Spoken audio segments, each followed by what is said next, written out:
Итак, это водопад Гигант.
Радуга красиво отражается.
Да пойдете, да, пошучу. Конечно, конечно. Не, пойдем.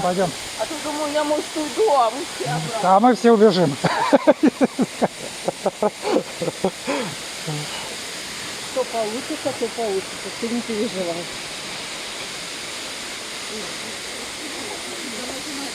Здесь совсем другой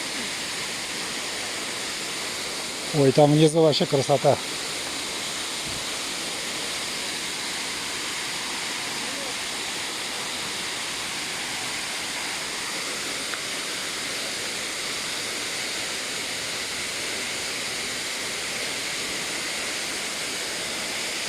Ой, жалко.